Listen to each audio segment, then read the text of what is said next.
I was walking to work when I found it.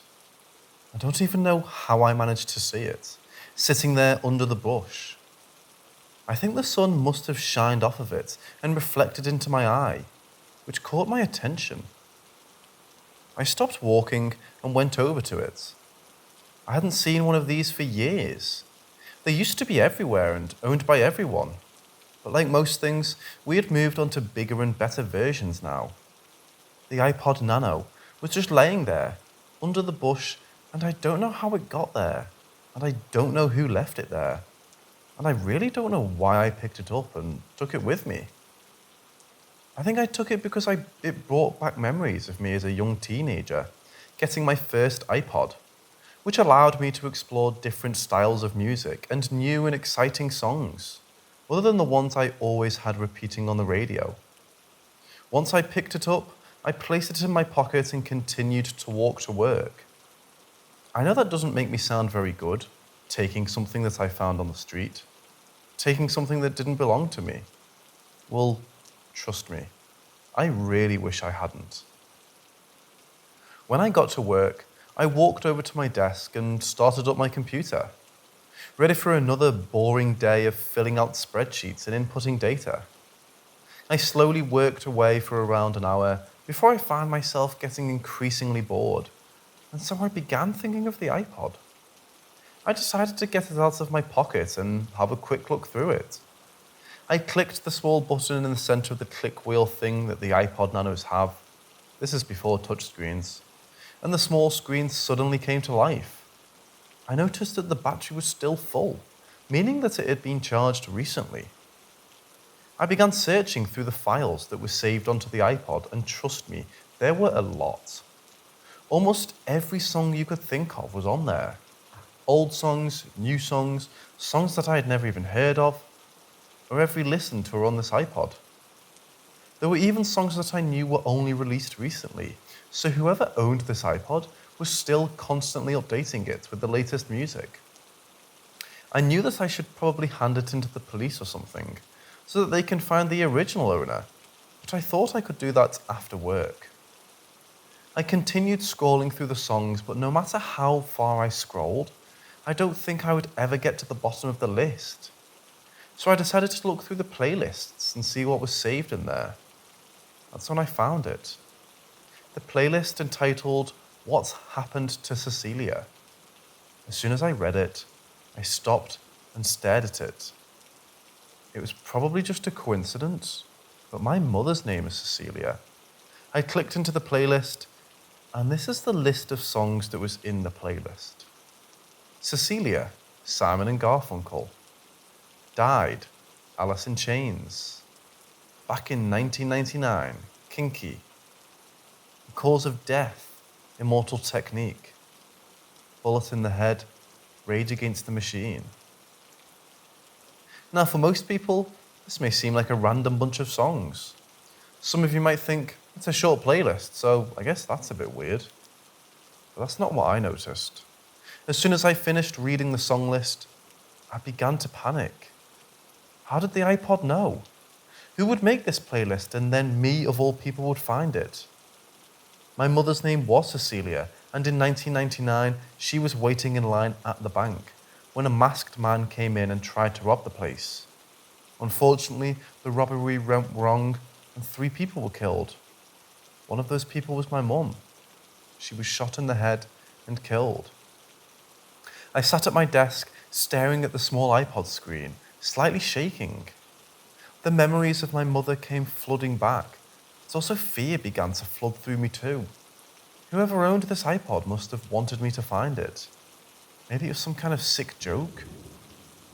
Oi, I don't pay you to sit around on your phone, a voice suddenly calls out to me. I look up from the iPod screen and see Ben, my manager, walking over to me. Come on, mate, bloody time to get back to work, isn't it? He says to me before pointing at the iPod. Hey, I haven't seen one of those for a while. It's an old iPod, isn't it? He asks me. I reply that it is, and briefly explain how it came to be in my possession. We chat for a short while about it before he says, very strange that it was just sitting there, but now it's probably best to put it away and get on with your work. Ben then leaves as I place the iPod back into my pocket. He's a decent manager. He's kind, but also strict when he needs to be. He has most co-workers' respect, mine included.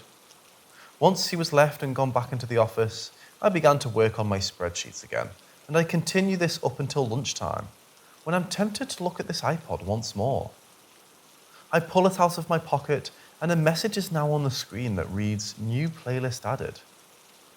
I'm now very confused because I haven't added any new playlist, and I was the only one to touch the iPod since I had found it that morning. I quickly scroll down to playlists and click into it.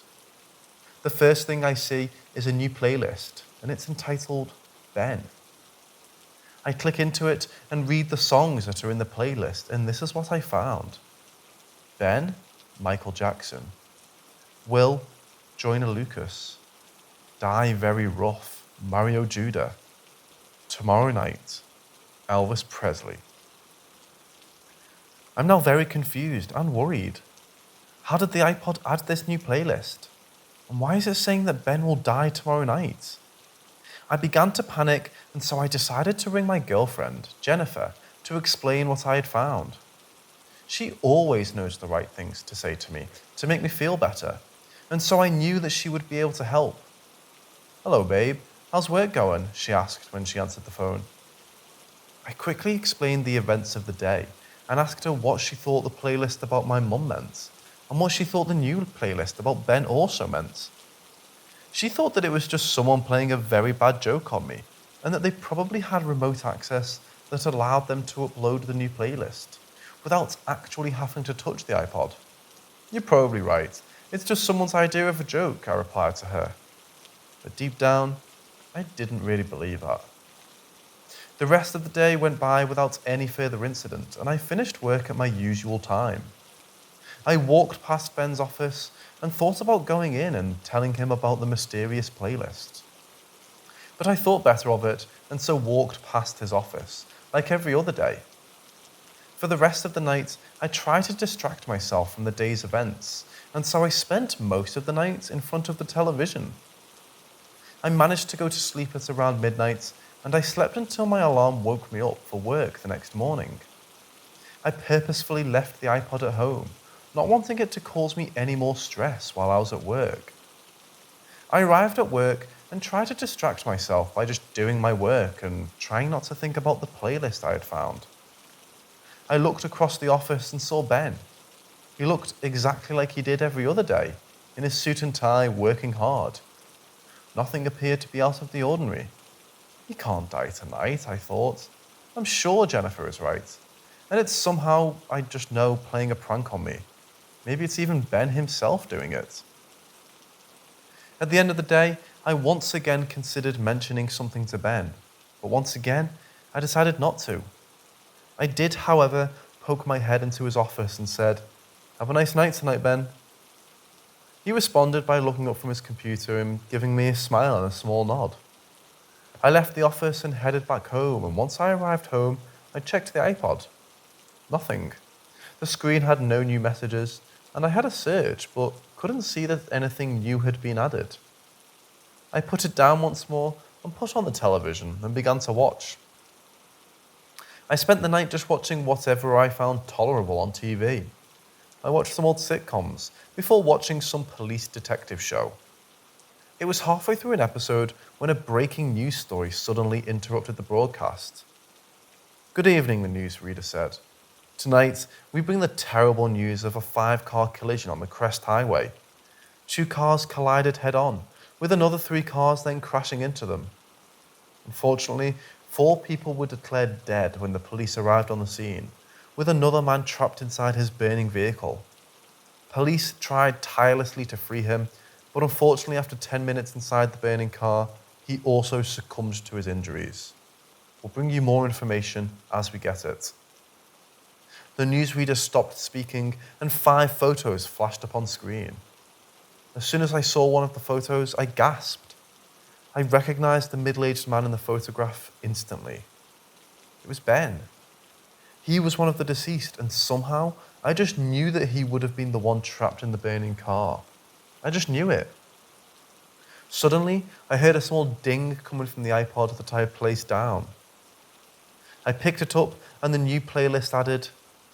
I was too scared to look at what this could be. It had already known about my mother's death, and now it had predicted another. I really didn't want to know what this new playlist was, but I just had to know. I slowly scrolled down the word playlist and clicked into it and saw the playlist title The Police. The display picture for the playlist was also of the band The Police. I began to panic less now. This seemed like a more normal playlist than the two I had already found. I clicked into it and read down the list. My heart started to race faster and faster as I read the list of songs. The playlist title and the songs are as follows: The Police, Will, Joyner Lucas, Discover, Chris Brown, Jennifer's Body, Hole, Tomorrow Morning, Jack Johnson, And You, Dean, Will, Joyner Lucas, Take the Blame, Motorhead.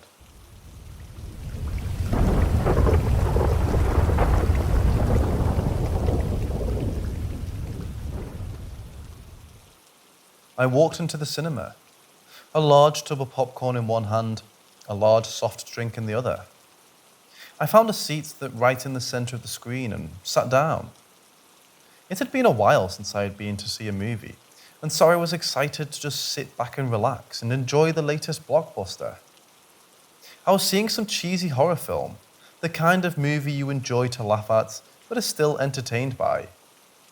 I looked around the cinema and saw that there were probably another 20 to 25 in the cinema with me. It was still 5 or so minutes before the film was due to start, so I started eating my popcorn, but trying not to eat it all before the movie began.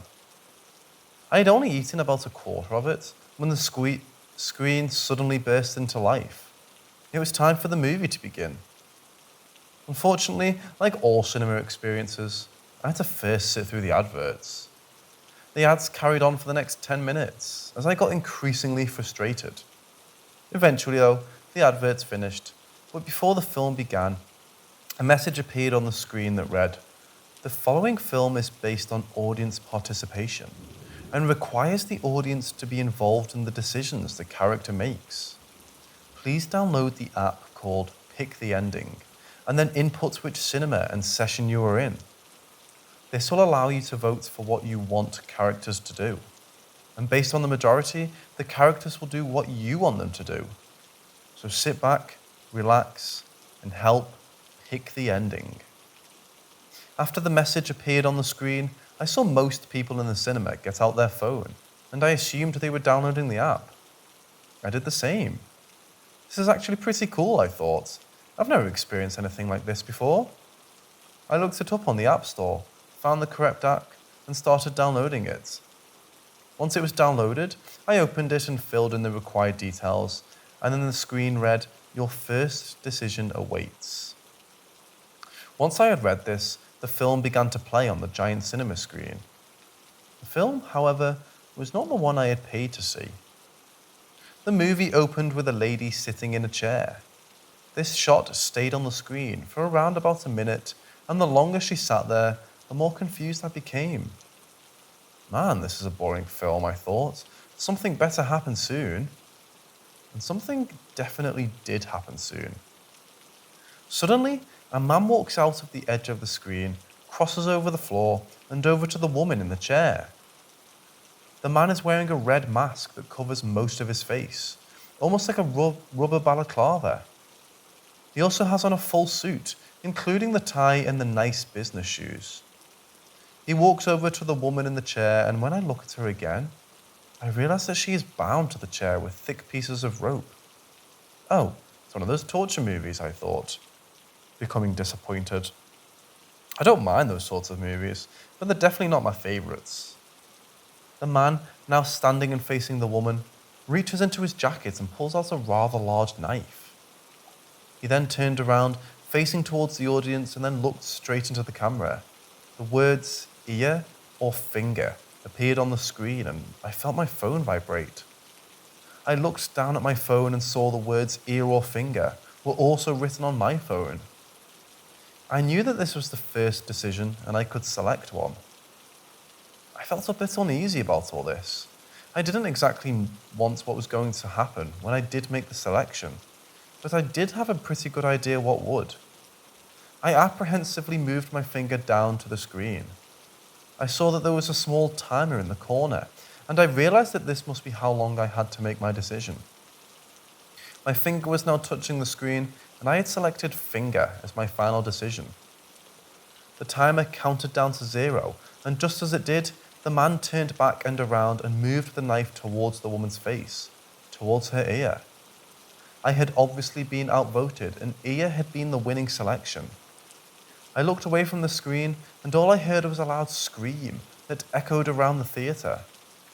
It almost sounded like it was in the room with us. When I looked back at the screen, I saw a lot of blood running down the woman's face. And I saw that one of her ears were no longer there, and that the man in the mask now had the woman's missing ear in his hand. The man threw the ear away, and then I heard a clang as the man dropped the phone he was holding and it hit the floor. I then saw the man move to the side of the screen and rummage around a small set of drawers that were at the side of the screen. He finished rummaging around and he came back holding a pair of fairly large pliers. Suddenly, my phone vibrated and I saw written on my phone and the cinema screen the words, fingernail or tooth. I felt a bit sick at this point.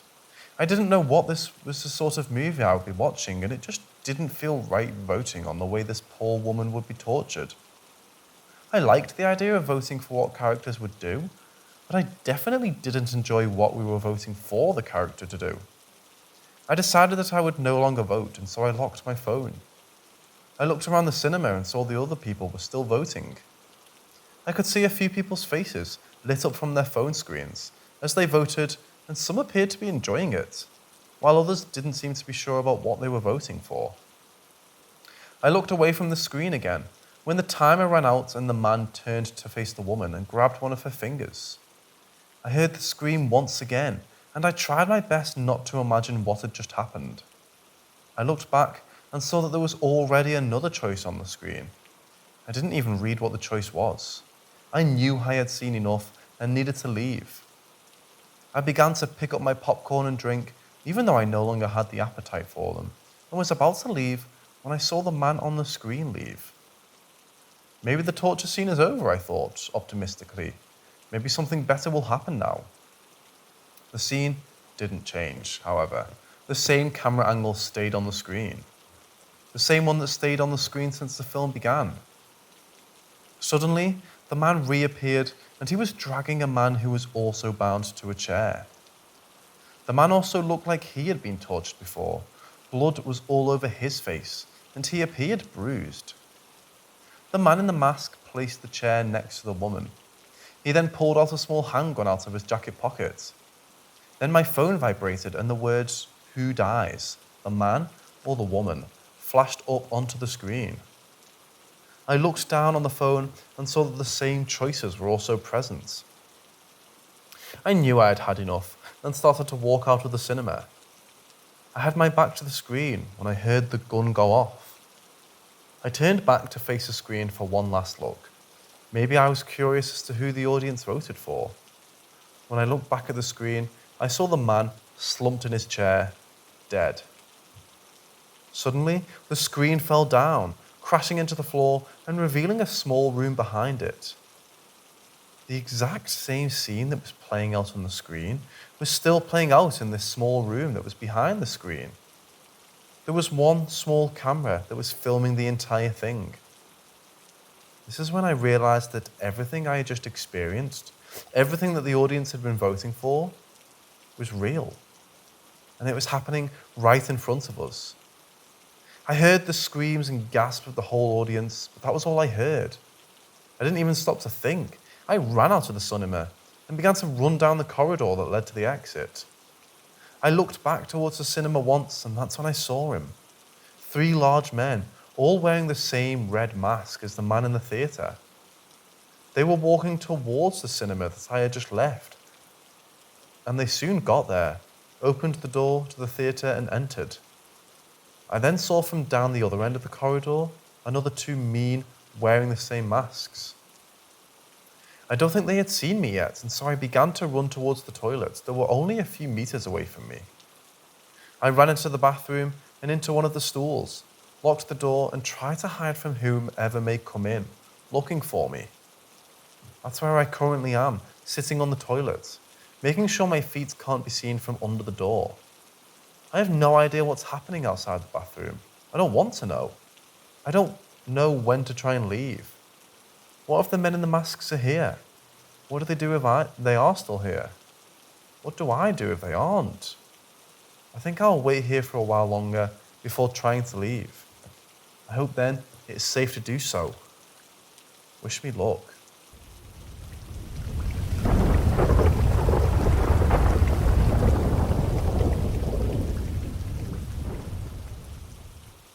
Every year, my family would get a family photo taken. We would always go to the same place, the local park. We would then all stand in front of the large oak tree and pose for that year's family photo. Every year, we would always ask our close family friend, Terry, to take the photo. It was our one tradition that we would follow every year as a family. We followed this tradition for over 15 years. My family isn't really what you would call a close family. We all get along well enough, but we've always been too different from one another to have a really close bond. Despite this, though, the day we would take our family photo would be the one day of the year that I could feel a real sense of unity, and we really felt like a close family. My family consists of me, my mother, my father, my younger sister Samantha, and my older brother Jake. 5 of us in total. Me and my siblings always had an alright relationship growing up. We fought often, but we always found a way to forgive each other, before starting our next argument. Over the years, however, we began to drift apart. I think as we got older and got more responsibilities in life, we all found it too difficult to maintain our relationship with one another. Jake had a few kids and moved to a different state, and Samantha became a fairly successful lawyer, and so was always very busy. Both of my parents have since passed away as well, so in terms of family, I don't really have any now.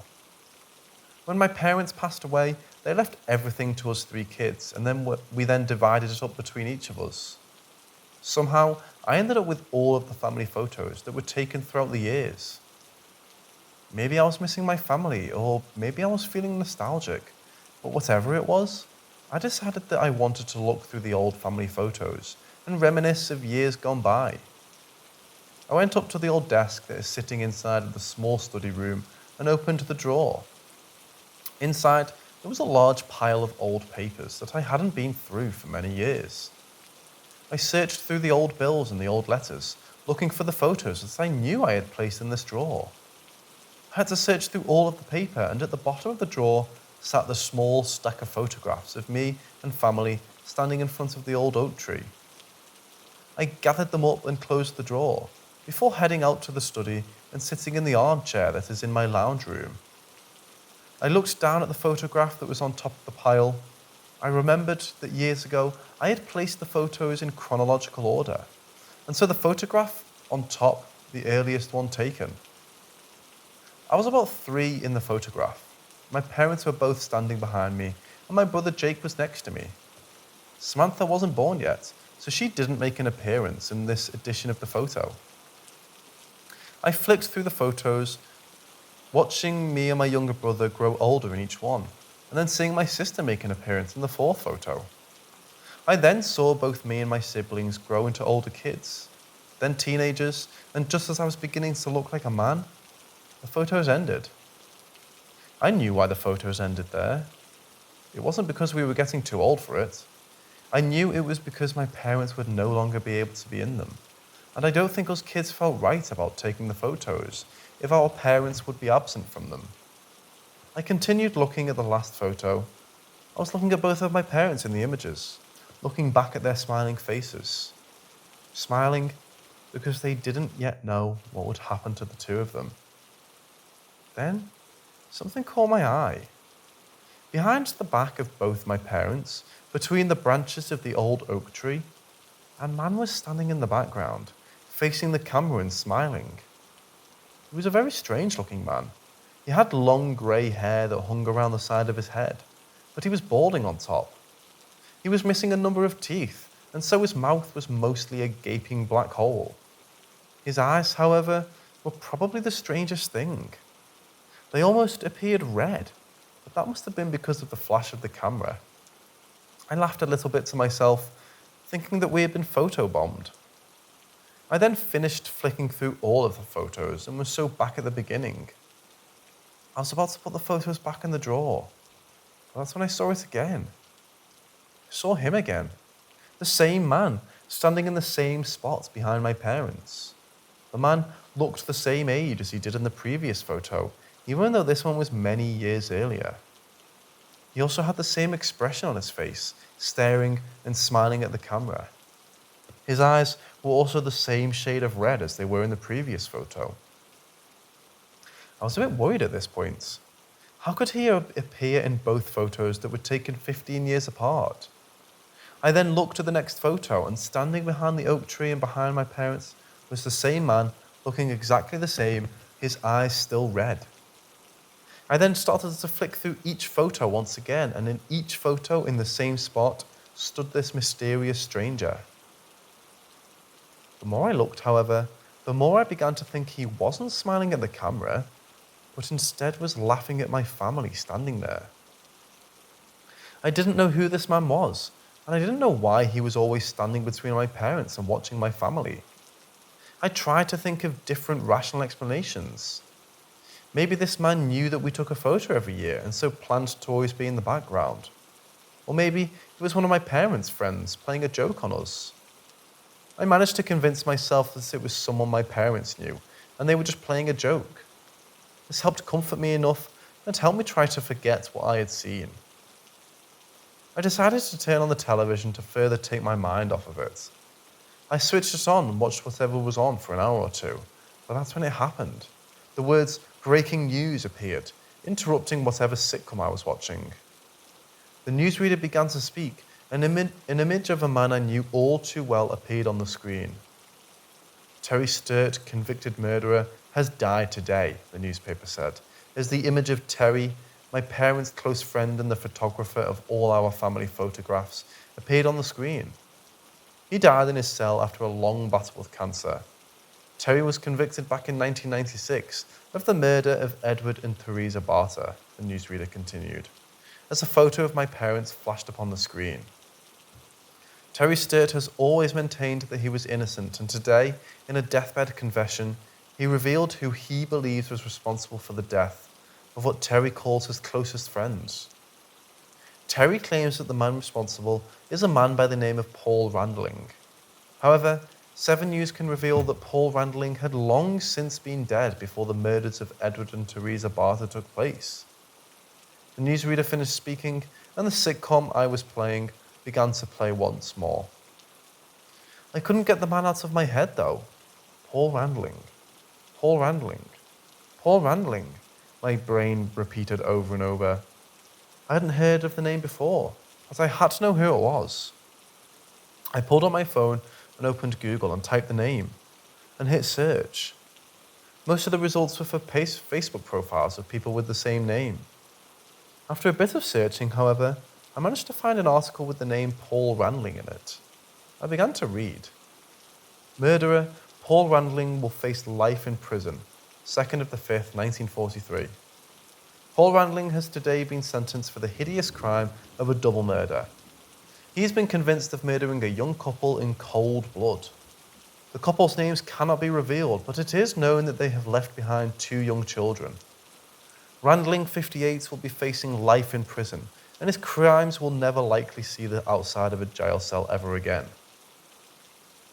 Underneath the article was a small drawing of Randling, and it was unmistakable. This was the man in the photograph, the man standing behind my parents. I didn't know what this meant. How could this man that was jailed in the 1940s be in the background of all my family photographs? I decided to look at the photos once again, just to make sure it was the same person. I picked up the small stack of photos and looked at the one on top, but the man was no longer standing behind my parents. He had moved. I looked through all of the photos and it was the same in all of them. He had moved from behind my parents. He was now standing right behind me.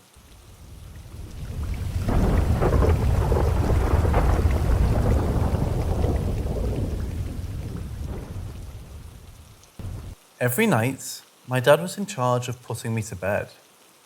He would help me brush my teeth and then would tuck me into my nice, warm bed. Then he would tell me a story.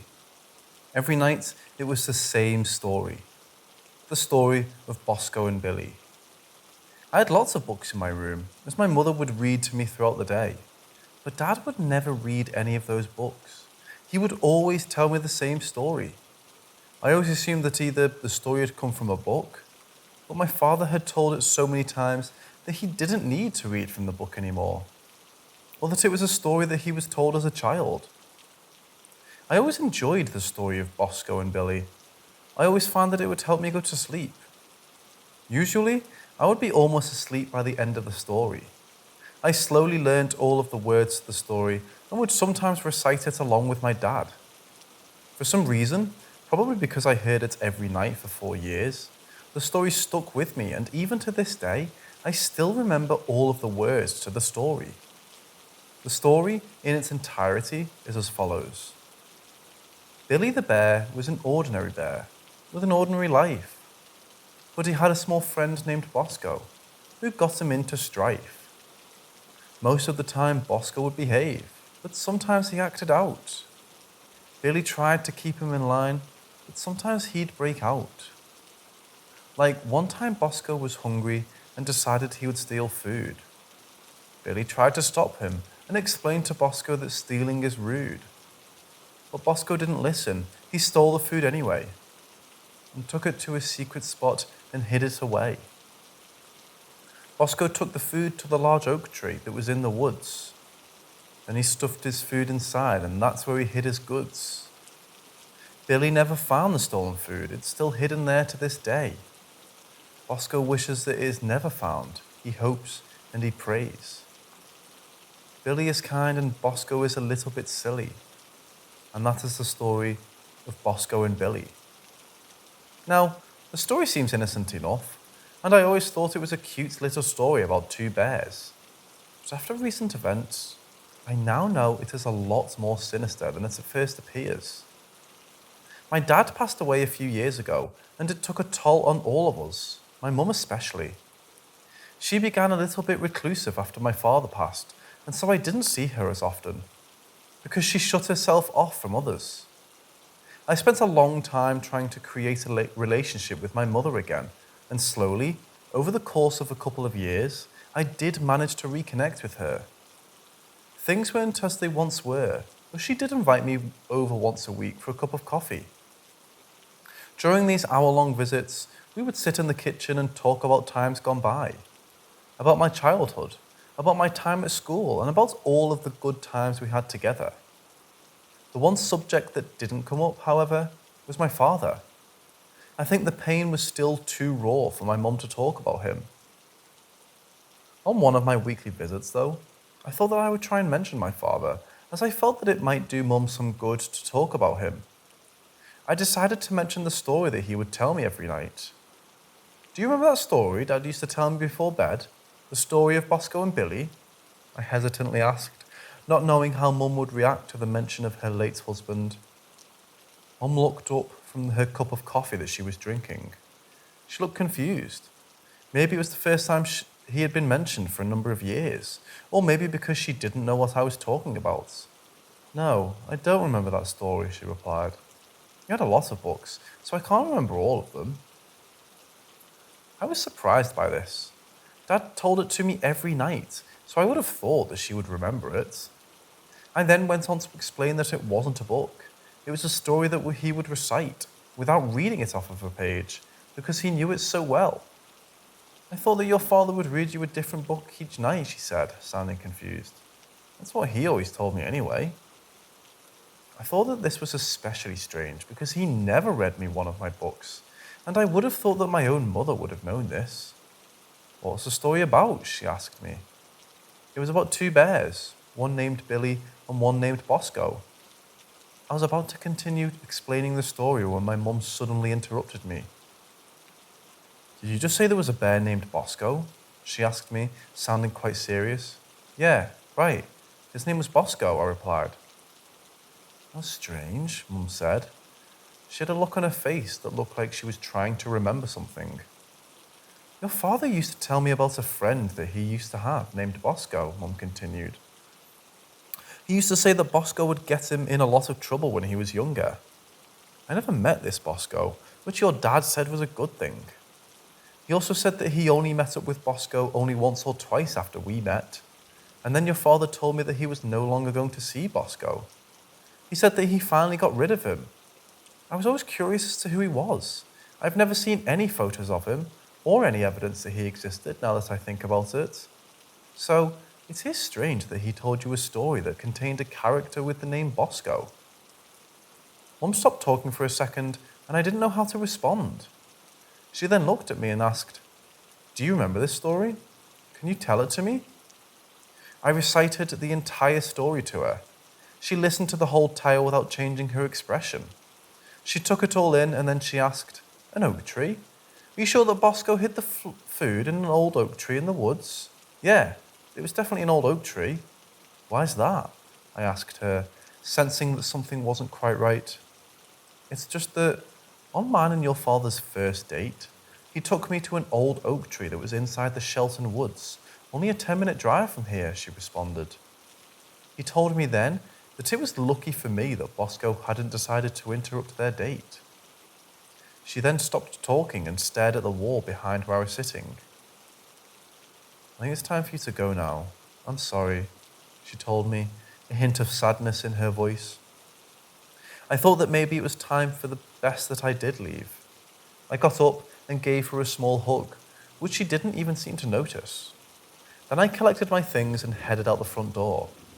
I got in my car and began to drive home. On the way home, however, the thought of the old oak tree and Bosco began to fill my head. I couldn't escape these thoughts. I didn't know what it all meant, if it meant anything at all. I don't know what compelled me, but I had to visit the Shelton Woods and find this oak tree. I turned my car around and headed in the direction of the woods. 15 minutes later, I found myself standing at the edge of the woods. I took a step forward and entered them. I didn't know exactly where this oak tree was, but I was determined to find it. I explored the woods for around 10 minutes before I saw it. Standing in front of me was a huge oak tree, its branches extending high up into the sky.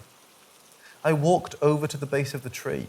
A sense of fear started to overcome me. Something didn't feel right. It felt like something terrible had happened here. I looked down at the ground at the base of the tree and I saw the dirt there looked slightly different than the rest of the dirt in the woods.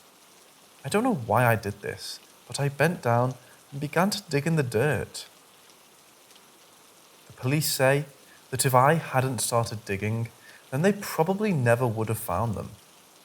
There were 4 bodies in total, all young women around the age of 24. All of them had been dead for over 30 years. It was undeniable. They were all murdered and buried under this tree. The DNA testing was also clear. My father was responsible for the killings. Somehow, he managed to keep all of this hidden for many years.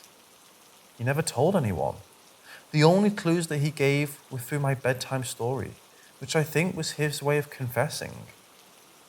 The only thing I'm not sure of now is, who's Bosco? Maybe my father and Bosco are the same person.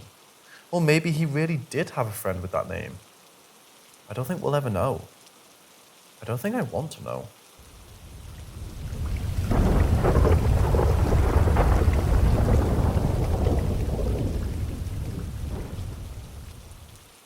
I was a police officer for over 40 years, and I helped investigate and solve many different cases. Often, the cases would be fairly standard police work, like breaking and entering cases, thefts, or fraud cases. Sometimes we would get more complicated cases, such as kidnappings or murders. Always these cases would have explanations and they would rarely go unsolved. There is one case, however, that has always puzzled me. Other police officers think it was a fairly open and shut case, but I think differently. I think there was something more sinister going on. The following is a transcript of a police interview from 30 years ago, before we all had phones and internet. It always stuck with me, and you will soon see why. I don't really know if I'm allowed to share this, but I am recently retired, so I'm going to do it anyway. The writing in italics is when I am speaking, and all the other text is when the suspect is speaking. So, here is the transcript of the case that was bothering me for over 30 years. Police interview commencing at 9:35. Police officer conducting the interview is Detective Paul Watkins. Can you tell me exactly what happened? I already bloody told you. The adverts made me do it. What exactly did they make you do? You know what they made me do. You were one of the first officers on the scene. You saw the damage that I caused. That is true. Well, can you tell me what you mean by the adverts made you do it? They made me do it. They spoke to me through the radio. They made it sound so appealing. They made me want to do it. They sold it to me. And it's not the first time they've spoken to me either. Can you elaborate? What do you mean they have spoken to you before? Can you explain more about that? You know, the adverts would always play at the right time. I'd hop in my car feeling like eating a burger, and suddenly I'd hear an advert for McDonald's on the radio. It would convince me to go and eat a burger. This would happen all the time, whatever I felt like doing. The adverts on the car radio could convince me to do it. Couldn't that just be a coincidence though? Or maybe you only started to feel like something after you heard it being advertised on the radio. Well, I did think that at first. I thought it was all just a big coincidence. But they just started knowing more. They started knowing what I was thinking, what I was feeling. Adverts shouldn't be able to do that. They should only be able to tell you which products to buy. They shouldn't be able to tell you how to think and feel. What do you mean they knew how you were feeling and what you were thinking? The adverts started to tell me what to do in my private life. Can you give me an example? Yeah, alright. Well, one day, I got into a pretty big fight with my then wife. We argued for about half an hour, and she spent most of that time yelling at me. So I decided I needed to go for a drive. I needed to get out of there, you know. So I hopped into my car and the radio almost instantly started to play an advert. I'll try my best to recall this as accurately as I can, but I think that the advert said something like, having problems at home? Is your wife spending too much time getting angry at you? You deserve better than that, so why not try divorce? Divorce is the new product that is designed to give you a real sense of freedom and to make you feel like yourself again. So, what are you waiting for? Try divorce today. I thought I was going crazy at first, but I knew what I was hearing. I wasn't going crazy. This advert was designed just for me, for my exact situation. I ended up divorcing her 3 weeks later, after hearing that same advert almost every time I went out for a drive. Could that not have been in your head though? It could have been yourself trying to justify or accept your own feelings. You might have wanted to divorce your wife, and so you thought your radio was speaking to you, convincing you to do it. That's possible, isn't it? It's not in my bloody head, alright? I know what I heard, but I don't need you telling me I was going crazy. I'm sorry, I just need to rule out all possibilities. Well, I know what I heard, and it was not in my head. It was coming from my radio. Besides, I heard other ads that were designed for me. Others? Yeah. Not long after the divorce, I began to feel a bit happier, like a weight was lifted off of my shoulders. The advert was right. I did feel better. So that's when I began listening to the ads more and taking their advice on board. The next advert that I heard was one that went something like this. Quit your job today and start fresh. I'm sure you're sick of working the same dead-end job and want to try something new. Well, now you can. So I quit my job the next day and I never felt better. I never managed to find a new job, but I had a bit of savings and I managed to get a little bit of money from the divorce settlement. so I was doing okay. But once again, the adverts have convinced me to do something, and once again, I felt better for it. So, you kept listening to the adverts then? Yeah, well, they seemed to be helping me, didn't they? It was maybe a week or so after I quit my job when I heard the next ad that caught my attention. It went something like this. Do you ever wonder what it is to take a life? To suddenly cut someone's life short and watch them die? If you have, then we now have just the thing for you. Murder.